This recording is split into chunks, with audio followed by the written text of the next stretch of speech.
minha esperança, espero em sua palavra.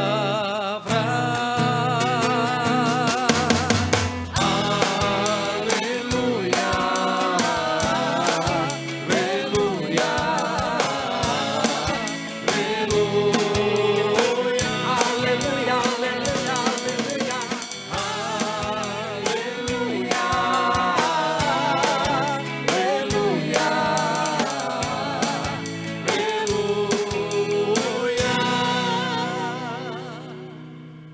O Senhor esteja convosco.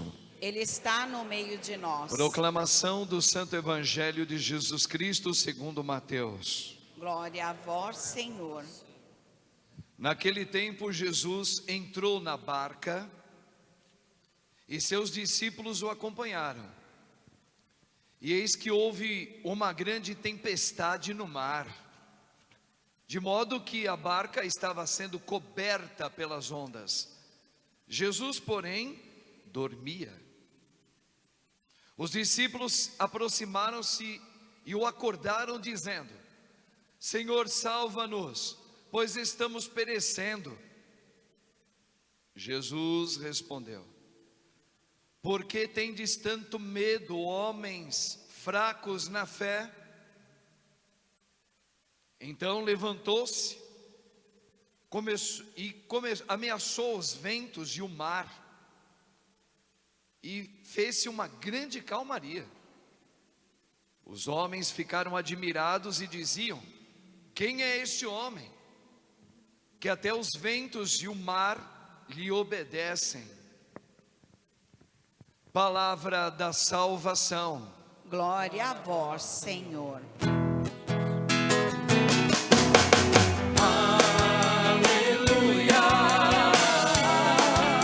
aleluia, aleluia,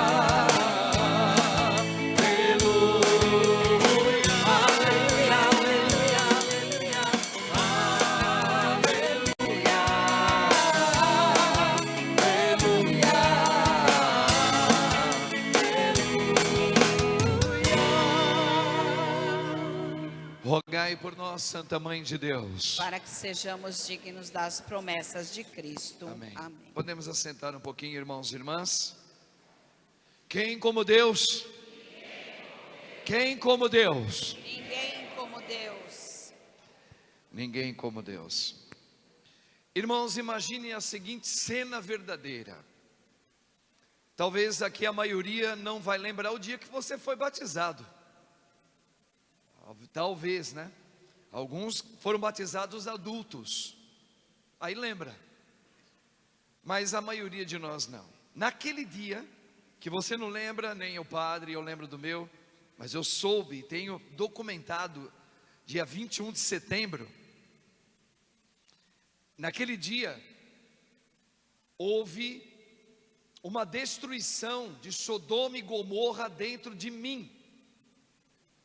Bebezinho de tudo, trazia nas minhas entranhas uma guerra, um egoísmo, uma vontade própria, distorcida por aquilo que viviam o povo de Sodoma e Gomorra. Eu herdei do pecado original essa atmosfera de Sodoma e Gomorra dentro de mim. Todos nós, mas estou falando de mim agora, e pense em você. Mas no dia 21 de setembro, o Senhor destruiu Sodoma e Gomorra. Ou seja, se você quiser colocar um outro nome também pode. No dia do meu batismo, Sodoma e Gomorra acabou, porque Deus destruiu. Ou seja, destruiu o velho Adão. O velho Adão, Adão pecador. Ou seja, destruiu a cidade de Sodoma e Gomorra. O que eles faziam lá em Sodoma e Gomorra? Eles, cada homem, cada mulher vivia segundo o seu juízo, seus afetos, seus sentimentos. Estava com vontade de beber, bebia. Estava com vontade de fumar, fumava. Queria fazer sexo com bicho, fazia. Com bicho. E como bicho, eles faziam. Quer roubar, rouba. Quer sair com a mulher do próximo, sai. Ô menino, você quer ser menina? Seja menina. Então cada um começou a viver segundo e defender isso como verdade. Uma guerra. Um velho Adão dizendo: "Ah, a vida é sua." Isso foi no dia do meu batismo. Aí Deus quebrou. Fez aqui a primeira leitura. Deus foi até Sodoma e Gomorra e destruiu aquele império satânico. Foi no dia do seu batismo e do meu. Porém a gente vai crescendo e a gente deveria continuamente ser reeducados na fé pelos pais da gente. Eu, graças a Deus, tive minha mãe que está aqui hoje, até hoje, que me levou, eu e meus irmãos, na marra, nas missas, todo domingo. E uma avó que rezava sempre com um terço na mão, intercedendo pela libertação dos netos, das netas. A minha mãe aprendeu isso, minhas tias aprenderam. Então a gente foi crescendo como rapazinho. Mas quantas vezes eu quis olhar para trás e fui paralisado, porque Deus já tinha destruído Sodoma e Gomorra dentro de mim, pelo meu batismo. Mas eu insisti em olhar para trás. Quantos pecados eu cometi depois de batizado? Quantos? Quantas imaginações bestiais entraram na minha cabeça, dizendo: a vida é minha, eu tenho direito de viver isso. Quantas vezes eu virei estátua de sal, fui paralisado. E o pior, com a marca da vitória dentro de mim, da destruição de Sodoma e Gomorra dentro de mim, me comportando como um velho Adão, me comportando como o juízo de Sodoma e Gomorra. Então veja, o que o Senhor está dizendo agora para nós, pela leitura primeira em Gênesis, é isso: no dia do teu batismo, eu destruí aquilo que escravizou você. Você é livre. Livre. Por isso que oramos aqui. No dia do meu batismo, a vida de Cristo entrou na minha casa. Sou vitorioso. Sou livre. Por mais que eu tenha andado olhando para trás, me contaminei, fiz consagrações em ocultismo, saí com a mulher do próximo, houve coisas de aborto, vícios, prostituição, seja lá o que for, matei pessoas. Olhou para trás, e aí o Senhor vem e continua tendo misericórdia de você. Veja que no finalzinho da primeira leitura, Abraão intercedia pelo seu parente Ló. Ló morava naquela Sodoma e Gomorra, por causa da intercessão dos meus avós, da minha mãe. Quantos livramentos eu tive? Quantos livramentos não livramentos de acidentes, não livramentos de não morrer fisicamente, livramentos para que a minha alma não se perca.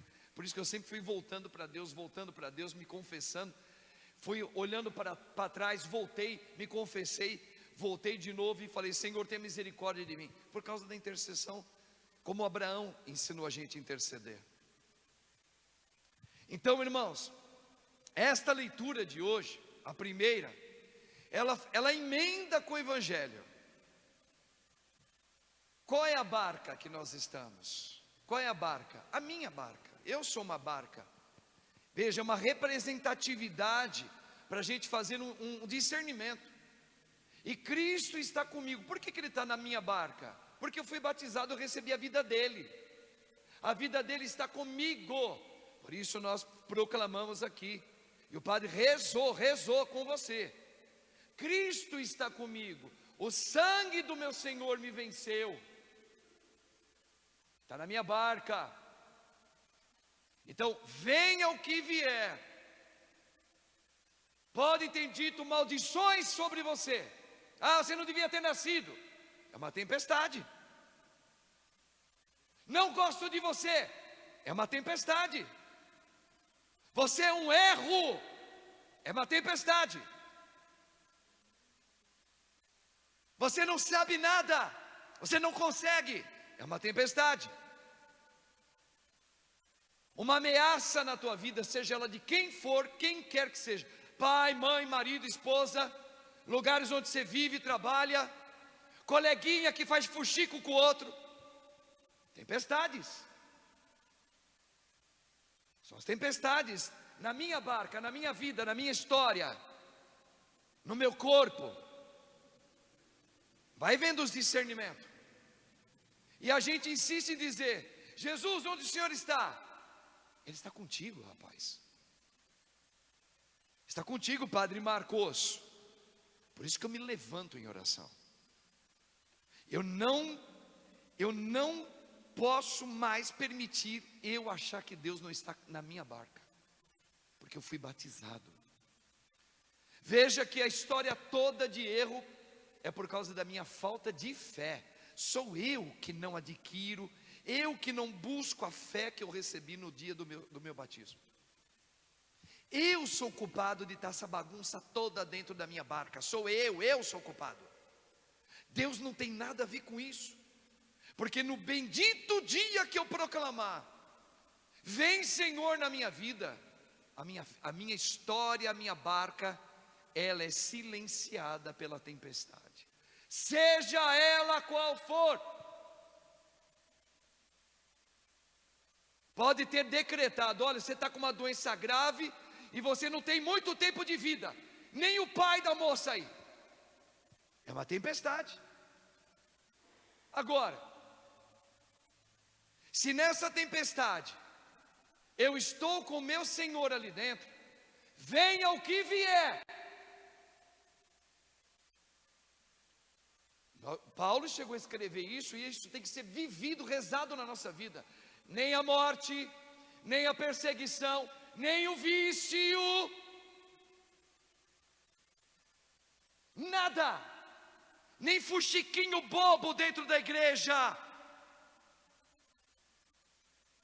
nada pode inundar a minha barca.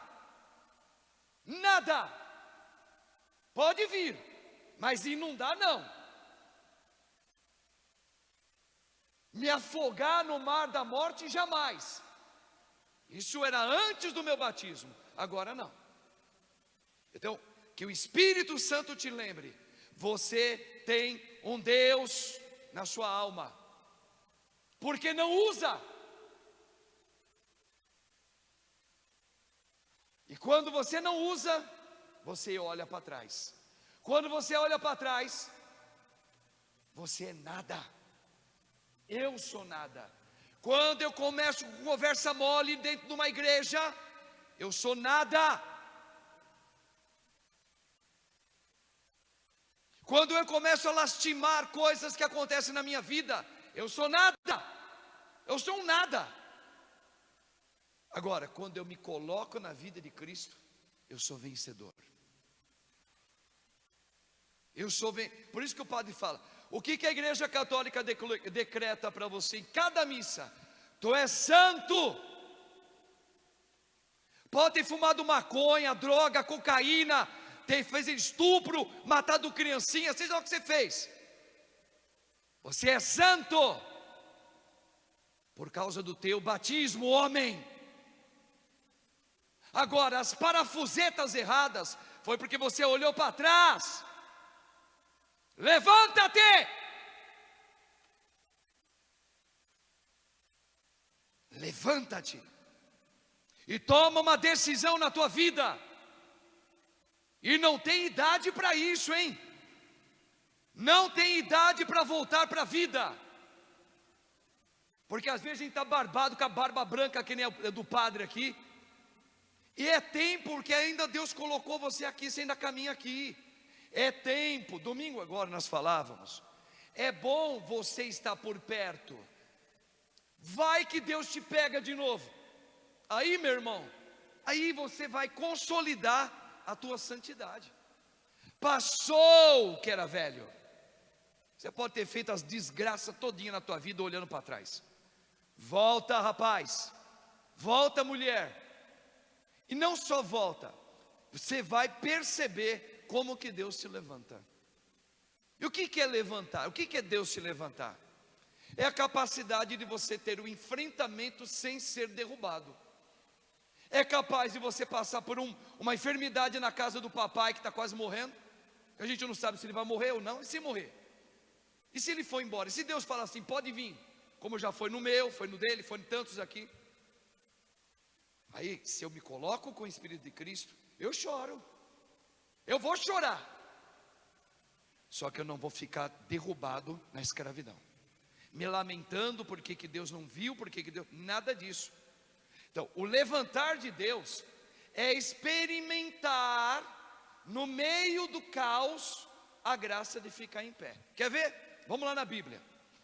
Se você tiver curiosidade depois, lá em Gênesis capítulo 22, se eu não estou enganado, porque às vezes some o capítulo, é aquela passagem de que Deus pede para que Abraão pegue o seu filho Isaque e faça um sacrifício. No dia que Abraão pega o filho, com o coração partido, põe lenha na mão do filho. O filho, ele ainda foi carregando a lenha, o Isaque, pequenininho. Levou um jumentinho do lado, deixou ali, junto com 2 servos dele, no pé da montanha. A montanha estava na frente, chegaram aqui, eles tinham que subir lá na montanha para fazer o sacrifício. Qual era o sacrifício? Entregar a vida do filho. Sacrificar Isaque. Imagina a cena, imagina. O diálogo que Abraão faz aqui embaixo, antes de ir, é o diálogo que a gente tem que entender. Se você não entender isso, você não entende a tua fé, você não entende o seu batismo, nunca.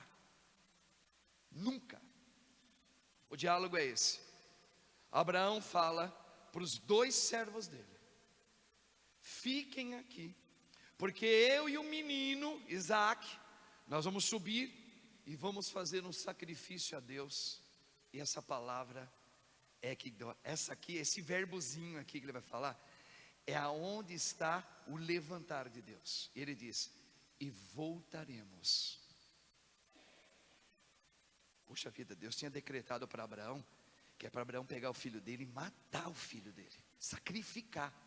Por que sai da boca de Abraão para os 2 servos, os 2 estavam ali: fica aqui, porque eu e o menino nós vamos fazer um sacrifício e voltaremos.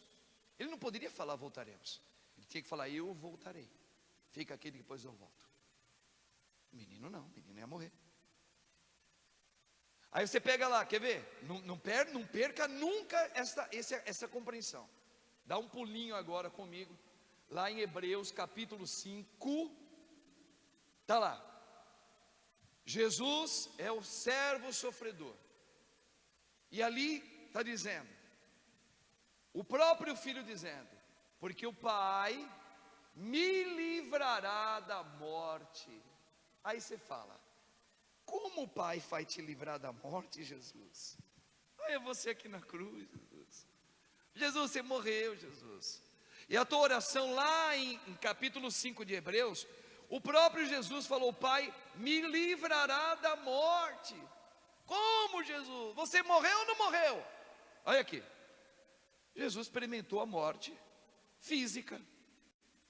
Entenda o que é o levantar de Deus, irmãos. Em primeiro lugar, claro que Deus pode trazer a cura do papai da Vivi, claro que Deus pode trazer a cura da netinha do Duda, claro que Deus pode trazer a cura de um câncer, pode, porque Deus tudo pode.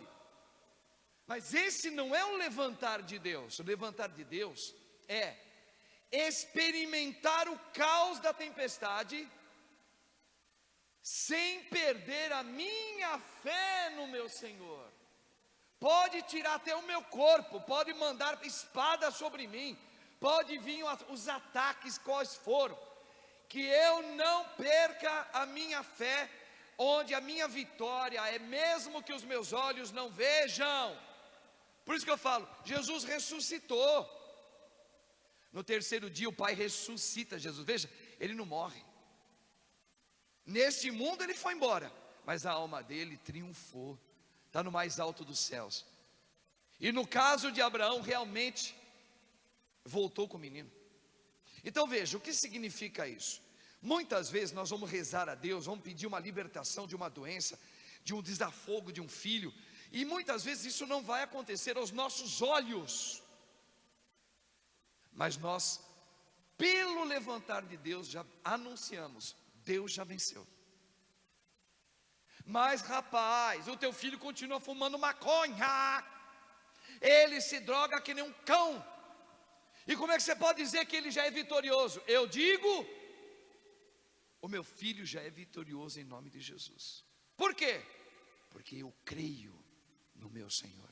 Olha lá Abraão, na leitura de hoje, pedindo por Ló, e por causa da oração de Abraão, Deus tem misericórdia de Ló e toda a família dele. A mulher se perdeu, porque a mulher foi atrevida, ela insistiu em querer viver a morte, insistiu em dizer assim, a vida é minha, eu faço do meu jeito. Infelizmente ela se perdeu, ela não quis saber da salvação de Deus. Então, irmãos, esse levantar de Deus, essa proclamação que nós fizemos aqui, Senhor, eu creio, espero em Ti, Tu és vitorioso na minha vida. Por quê? Porque você recebeu o Espírito de Cristo Jesus que venceu Satanás. Ponha isso no juízo da tua frente do dia a dia da sua história. Você pode ter o filho que está te trazendo maior decepção na tua vida, uma filha que te deixa humanamente, você fala, meu Deus, que psicologia é essa que eu preciso usar com a minha filha? Eu não sei mais. Levanta-te em oração. Pode ser que Deus toque no coração da tua filha e ela mude, mas se ela não mudar, Deus muda você. Deus muda o teu modo de ver essa filha. Deus santifica você pela tua filha, pela sua filha. A sua filha passou a ser um instrumento da sua santificação também, porque eu sou capaz de ter uma filha, um filho assim ou assado, e proclamar a minha fé absurda no meu Senhor. Olha, isso daqui que é o que Jesus veio anunciar. Por isso que Jesus não é milagreiro. Por isso que uma missa de cura e libertação não é primeiramente, nunca foi e nunca será para trazer a saúde do meu sogro. Não, é para trazer a santificação da alma do meu sogro em primeiro lugar. E se Deus quiser, porque para Ele nada é impossível, Ele pode trazer a vida desse homem de novo, de volta, e acalmar os que estão perto. Então, é isso que Jesus veio trazer. Não se iluda, meu irmão, minha irmã, porque assim, Jesus advertiu a nós pelos santos evangelhos: muitos virão em meu nome, fazendo milagre, mas tudo milagre falso, viu? Tudo milagre falso, milagre aqui, lá, acolá, dizendo que Jesus está aqui. Oh, a gente vê isso aí que nem feira. Não, isso é falso. Já foi profetizado que no mundo inteiro ia ter esse tipo de comportamento. Muitos viriam em meu nome dizendo que a verdade está aqui, vem aqui que eu faço milagre. É tudo falso, é do demônio. Não, Jesus não veio anunciar isso aí. Jesus veio anunciar a noite de cura. Qual é a cura? Dessa Sodoma e Gomorra que insiste em viver dentro de mim. Eu já falei, qual é a pior guerra que nós temos? Não é essa do Oriente Médio, não. Não é essa. Essa é triste, essa é horrorosa. Mas existe uma pior. Qual? A que está dentro de mim. Essa guerra aqui machuca. Essa que paralisa. Essa daqui faz Jesus chorar, porque Ele derramou sangue por você e por mim, meu irmão, minha irmã. E o mais interessante, Ele derramou a queda, o Pentecostes Ele colocou sobre você. Só que nós, a gente caminha nesse mundo como aqueles que vivem Sodoma e Gomorra. A gente segue o nosso prazer. Pode reparar como é fácil, porque a gente se suja com besteira na convivência de um colega com o outro dentro da igreja. Por causa de nada, a gente arruma picuinha. É porque a gente insiste em deixar Sodoma e Gomorra, que na verdade já morreu. Deus destruiu, mas deu a liberdade se eu quiser olhar para ela, para a velha Sodoma da minha vida. Ô meu irmão, minha irmã, quando você vê um erro de um irmão, Não vira a cara para ele não. Não discuta com ele não, porque quando você discute, você está usando a Sodoma da sua vida. Que na verdade Jesus destruiu, mas você insiste em querer achar ela no lixo. Então, isso em tudo na nossa vida. Eu estou com vontade de ser feliz com aquela outra pessoa. Mas você não é casado? Sou, mas não sou feliz com a minha mulher não. O meu corpo sente uma vontade por aquela outra pessoa. Viu? O seu corpo sente. E o que o Espírito Santo... Olha gente, eu gostaria que vocês acreditassem nisso pela palavra, não é pela boca do padre não. O Espírito Santo, ele não tem nada a ver com os teus sentimentos. Desconfie dos teus sentimentos, dos teus. É que eu estou com uma paixão por aquela pessoa. Desconfie. Desconfie. Por que desconfie? Porque essa paixão que veio da sua carne pode ser a velha Sodoma e Gomorra ou o velho Adão gritando dentro de você. Me ache, vem até mim, olha para trás. Vai atrás dos seus sentimentos. Porque os meus sentimentos estão borbulhando por aquela paixão.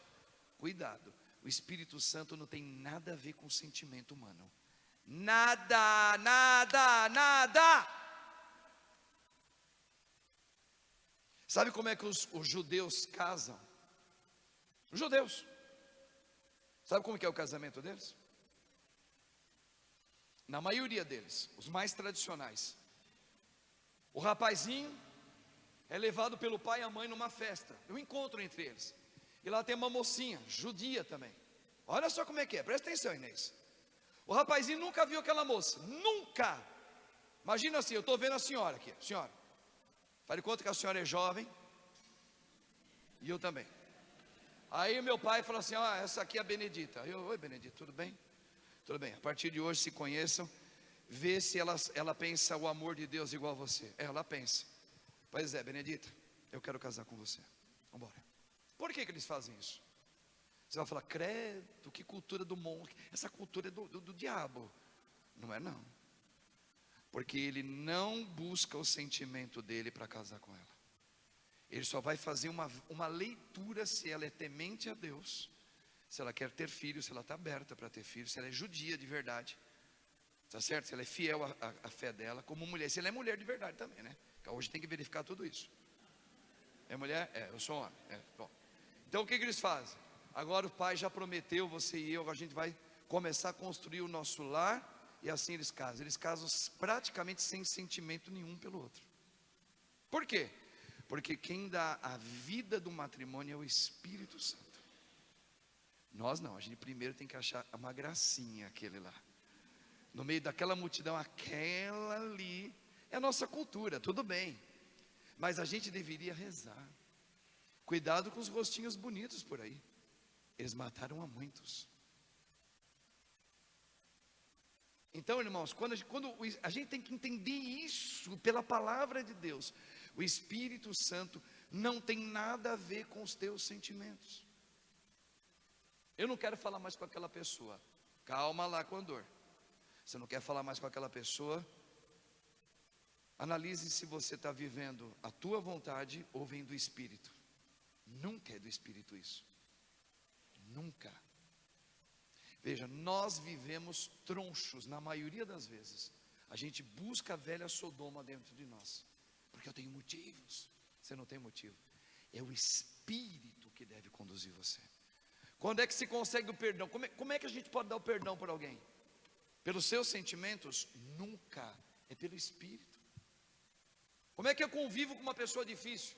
Não dá para conviver com sentimento. Um tem um sentimento, o outro também tem. Tem pessoas que é impossível você conviver com ela. Mas no Espírito é possível. Vocês estão entendendo? Então veja assim, olha como Deus trabalha aqui com a gente. Ó. Que milagre você está pedindo para Deus hoje? Qual? Hoje eu falava com uma pessoa, não vou dar o nome. E eu falava para ela assim, eu queria que Deus me desse o dom de colocar a mão na cabeça das pessoas, todas elas serem curadas fisicamente. Eu falei, e espiritualmente? Eu falei, não, fisicamente. porque eu tenho muita tristeza de ver tanta gente doente. Falei, isso é muito bonito, mas isso não é do Espírito, isso é de você.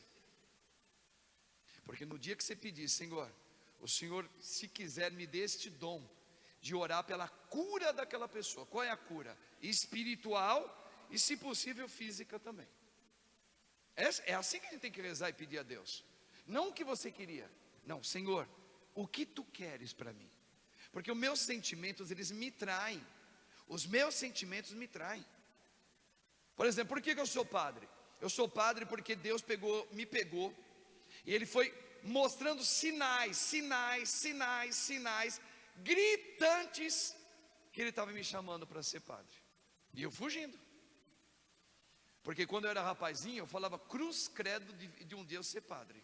Eu falava, pelo amor, a primeira coisa que eu pensava, eu vou deixar de namorar? Você tá doido, rapaz. Eu gosto de mulherada, eu gosto de mulher. Essa era a minha fala. Olha o que Deus foi fazendo comigo. Eu era chamado Casanova, Dom Juan de Marco, terrível, vocês sabem disso aqui, ó.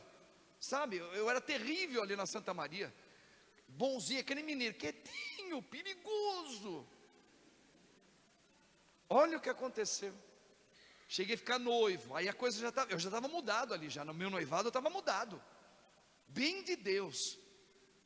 Pois eu começava a passar por uma crise, porque aquela coisa que eu falava de mim, eu não quero ser padre de jeito nenhum. De jeito nenhum, eu tenho uma vocação para ter mulher perto de mim, não é essas coisas de padre não. Olha como que eu pensava. Pois Deus não me chamou para ser padre. E a luta de força de braço foi tão grande que eu não consegui lutar contra Deus. Eu tive que arriar. Eu riei e falei, Senhor, eu quero ser o teu sacerdote. Pronto. Veja, Ele contrariou o meu querer, mas Ele respeitou a minha decisão, porque eu podia falar, eu vou me casar, mas a coisa foi tão forte, que Ele só esperava eu dizer sim, para aquilo que Ele me mostrava. E você? Você já pensou nisso, em você? Já pensou em falar, Senhor, me levanta, faz essa obra em mim? Você já parou para... Já falou, mostra para mim. Por isso que eu insisto tanto sobre o curso de crisma, para a gente fazer a crisma, porque o sacramento da crisma, ele dá essa graça santificante do chamamento vocacional que Deus te chama para esse tipo de serviço, ou para casar, se tem a vocação, porque muita gente não tem vocação nem para casar, não tem vocação para casar, e se meteu no quintal errado, se casou. Olha o inferno que está vivendo agora. Aí você fala, então a gente pode separar? Nananina não, agora é cruz, agora é lugar de santificação. Fica aí. Uma vez eu fui falar para uma pessoa assim, você está separando do seu marido? Estou. O que você vai fazer? Eu quero ir para o tribunal eclesiástico. Eu falei, mas já? Vou. Por quê? Porque não tem nada a ver, que não sei o que, tudo bem. Filha, você já pediu para Deus para ver se é isso que Ele quer para você? Porque você está com uma intenção de arrumar um outro, não é? Claro, eu sou nova. Menina, você já rezou? Aí eu comecei a insistir em dizer para ela, menina, você já rezou para Deus? Será que é isso? Deus, e eu sinto que Deus, por que você sente? Porque eu sinto dentro de mim, cuidado com esse sinto dentro de mim, cuidado com isso. O discernimento no Espírito é uma coisa muito delicada e muito forte ao mesmo tempo, porque Deus nunca vai te impedir de deixar a tua vontade acesa. Por isso que é uma luta a gente deixar o Espírito mostrar a verdade, porque é a minha vontade em relação à vontade de Deus, às vezes não tem nada a ver. Nada a ver, pode ser você. Vocês estão entendendo? Aí quando a pessoa foi, ela percebeu o quê? Não que eu não gostei, eu não tenho nada a ver com a vida dela, eu só disse como um pai espiritual, eu acho que você foi precipitada, só isso. Então olha só, irmãos, na vida o Senhor te deu um espírito de vitória, Deus já me deu o espírito, agora eu preciso me levantar com Ele. E como é que se levanta com Ele? Orando.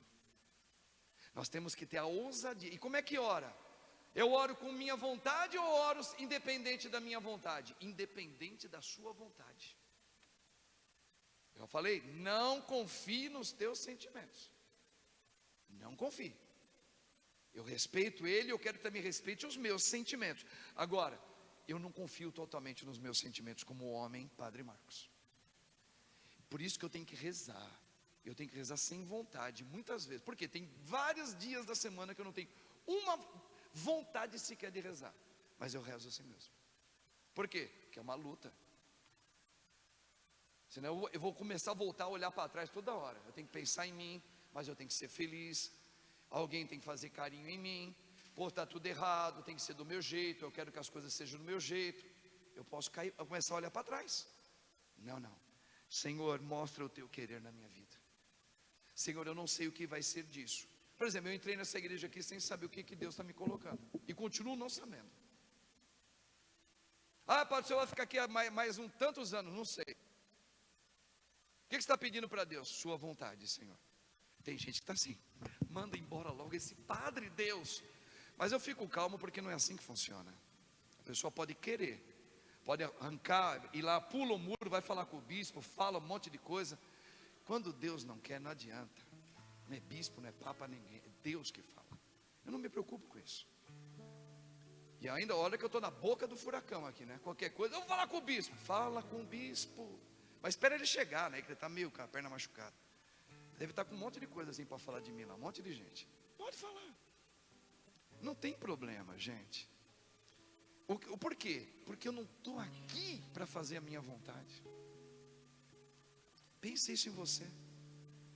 Pense em você. Em relação à tua vida, teu matrimônio, teus filhos, sua saúde. Como é que você está rezando? Como é que você está rezando? Mas Senhor Deus, só fica comigo, Jesus. O Senhor prometeu que nesse mundo aqui nós íamos passar pela imolação. Então fica comigo nessa hora, porque a ressurreição virá. Livra-me da morte eterna, Jesus. Isso sim. Livra-me da morte eterna, que eu não me perca, Senhor. Imaginou? Minha mãe vai para o céu, meu pai está lá no céu, meus irmãos estão lá no céu, muitos de vocês estão no céu. Pô, cadê o Padre Marcos? O Padre Marcos não vai vir aqui. Por quê? A alminha dele se perdeu. Mas ele era tão bom pregador, ele levou tanta gente para a igreja. Foi, é verdade. Inclusive eu estou aqui no céu por causa do instrumento que ele foi para que eu chegasse aqui. E ele não veio. Por quê? Porque a alma dele se perdeu. Mas como assim, ele morreu? Não, morreu, ele morreu. Mas a alma dele se perdeu. Você está entendendo o que o Padre está falando? É isso. E outra coisa, Deus não quer que você tenha medo de não ir para o céu. Deus espera que você se apaixone por Ele, que é a verdade do seu batismo.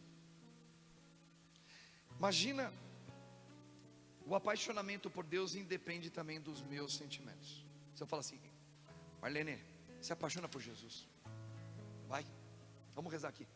Eu ponho você para rezar, você pode ficar anos rezando, fazendo tudo que o Padre está falando, você pode não sentir nada por Jesus. Primeiro que tem que ter o querer dele, tem um momento certo para cada um. 2, vai depender muito da minha abertura de coração. Se eu não abrir o meu coração, eu posso vir todos os domingos na missa, eu posso rezar o terço, eu posso vir em grupo de oração, posso fazer trabalhos de caridade, eu posso nunca ter um sentimento por Jesus que vem do Espírito. Por quê? Porque eu ainda estou agarrado em mim. Por que ela não se abre? Estou dando um exemplo, tá? Porque ela usa muito o sentimento dela. E como é que fica minhas filhas? E como é que fica minhas finanças? E a minha saúde? E a minha casa? E eu? Ela não consegue se abrir para a graça do Espírito. Independe dos teus sentimentos. A única coisa que depende de você é falar, eu quero. É uma decisão seguir Jesus. Agora eu posso falar romanticamente, eu quero Jesus. Aí na hora que ele começa a te colocar na prova, você não precisa falar nada, você não quer, você se fecha. Então, irmãos, é isso que o Senhor está colocando para nós essa noite. Você é livre para viver a vida com Cristo ou olhar para trás. Você é livre. Livre, livre, livre. Não tem mágica. Eu achei que chegando naquela igreja lá, o padre faria uma oração e não, eu me apaixonei por Jesus. Não, se ele encontrar abertura aí, eu não duvido disso. Mas se ele não encontrar abertura aí, nada vai mudar. Pode fazer outro cerco de Jericó, pode fazer quebra de maldição hereditária, pode trazer o padre que for aqui, pode, e não muda nada. Você vai achar bonito, espetáculo. Ai, que lindo, aquele padre faz tanta coisa boa lá. E você? Eu amo Jesus. Você quer ter a vida de Cristo? É outra conversa.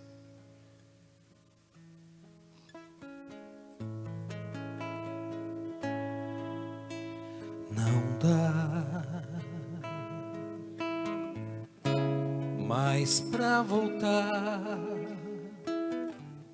O barco está em alto mar. Vira sal. Não dá Se eu parar e querer olhar para trás, mais pra voltar. espero que não. O barco está em alto mar. Não dá mais pra negar. O mar é Deus e o barco sou eu. E o vento forte que me leva pra frente é o amor de Deus.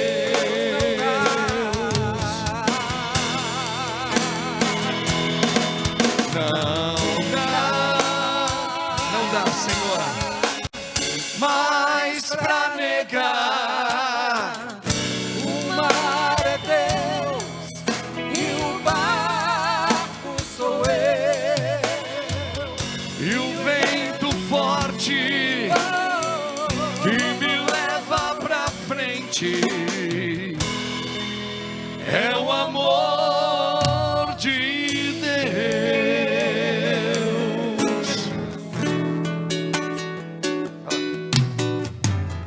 Não dá a letra dessa música. nem mais pra ver o porto que era seguro. Veja que agora é totalmente na fé do Espírito. Eu sou Impulsionado ao quê? A desbravar um novo mundo. novinho. Não dá mais pra negar. O mar é Deus e o barco sou eu. E o vento forte que me leva pra frente é o amor de Deus. Não dá, não dá, mas pra negar. O mar é Deus e o barco sou eu. O vento forte que me leva pra frente é o amor de